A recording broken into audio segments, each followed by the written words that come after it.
ಕೆಂಪೇಗೌಡರು ಬೆಂದಕಾಳೂರು ಅಂತಕ್ಕಂಥ ಒಂದು ಹಳ್ಳಿಯನ್ನೇ ಬ್ರಾಂಡ್ ಮಾಡಿದ್ರು. ಸಿಂಗಾಪುರು ಅದು ಒಂದು ಕಾಲದಲ್ಲಿ ರೋಗಗ್ರಸ್ತವಾಗಿದ್ದಂಥ ಒಂದು ಸಣ್ಣ ಹಳ್ಳಿಯಾಗಿತ್ತು. ಅದನ್ನು ಅಂತಾರಾಷ್ಟ್ರೀಯ ಮಟ್ಟಕ್ಕೆ ಅಲ್ಲಿಯವರು ಬೆಳೆಸಿದರು. ಯಾಕೆ ಇಲ್ಲಿರುವ ಇವರಿಗೆ ತನ್ನ ಊರನ್ನೇ ಭವಿಷ್ಯದಲ್ಲಿ ಜಾಗತಿಕವಾಗಿ ಬ್ರ್ಯಾಂಡ್ ಮಾಡೋವಂಥ ತಾಕತ್ತಿಲ್ವಾ? ಬೆಂಗಳೂರು ಹೆಸರಿನಲ್ಲೇ ಇವರೆಲ್ಲ ತಮ್ಮ ಬೆಳೆ ಬೇಯಿಸ್ಕೋಬೇಕಾ? ತುಮಕೂರಿಗೂ ಒಂದು ಐಡೆಂಟಿ ಕೊಡೋ ತಾಕತ್ತಿಲ್ವಾ ಇವರಿಗೆ? ಸಾಮರ್ಥ್ಯ ಇಲ್ವಾ? ಹೇಳಿ ನೀವು. ಒಂದು ಹಳ್ಳಿಯನ್ನೇ ಬ್ರ್ಯಾಂಡ್ ಮಾಡಿದಂಥ ದಾರ್ಶನಿಕರು ಇರುವಂಥ ಕಡೆಗಳಲ್ಲಿ ಇವರು ಬೆಂಗಳೂರು ಹೆಸರಿನಲ್ಲೇ ಬೆಳೆ ಯಾಕೆ ಬೇಯಿಸ್ಕೋಬೇಕು?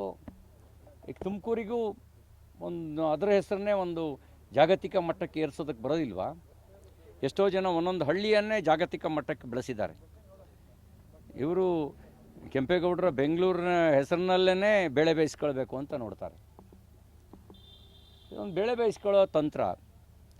ಇವರಿಗೇನಾದ್ರು ಇಚ್ಛಾಶಕ್ತಿ ಇದ್ದರೆ ಒಳ್ಳೆಯ ಕಾರ್ಯದ ಮೂಲಕ, ಒಳ್ಳೆ ಯೋಜನೆಗಳನ್ನು ತರೋದ್ರ ಮೂಲಕ, ಅನುಷ್ಠಾನಗೊಳಿಸೋದ್ರ ಮೂಲಕ ತನ್ನ ಊರನ್ನೇ ಇಂಟರ್ನ್ಯಾಷನಲ್ ಲೆವೆಲಲ್ಲಿ ಬ್ರ್ಯಾಂಡ್ ಆಗಿ ಬೆಳೆಸೋಕ್ಕೆ ಸಾಧ್ಯ ಇದೆ. ಅದನ್ನು ಮಾಡೋದು ಬಿಟ್ಟು ಬೆಂಗಳೂರು ಹೆಸರಲ್ಲಿ ಬೆಳೆ ಬೇಯಿಸ್ಕೊಳ್ಳೋಕೆ ನೋಡ್ತಾ ಇದ್ದಾರೆ. ಎಲ್ರಿಗೂ ಬೆಂಗಳೂರು, ಈಗ ಡಿ ಕೆ ಶಿವಕುಮಾರ್ ಅವರು ಬೆಂಗಳೂರು ಹೆಸರಿನಲ್ಲಿ ಬೆಳೆ ಬೇಯಿಸ್ಕೊಳ್ಳೋಕ್ಕೆ ಅದನ್ನು ಬೆಂಗಳೂರು ದಕ್ಷಿಣ ಅಂತ ಮಾಡಾಯಿತು. ಈಗ ಇವರು ಇದನ್ನು ಬೆಳೆ ಬೇಯಿಸ್ಕೊಳ್ಳೋಕ್ಕೆ ಬೆಂಗಳೂರು ಉತ್ತರ ಅಂತ ಮಾಡೋದು.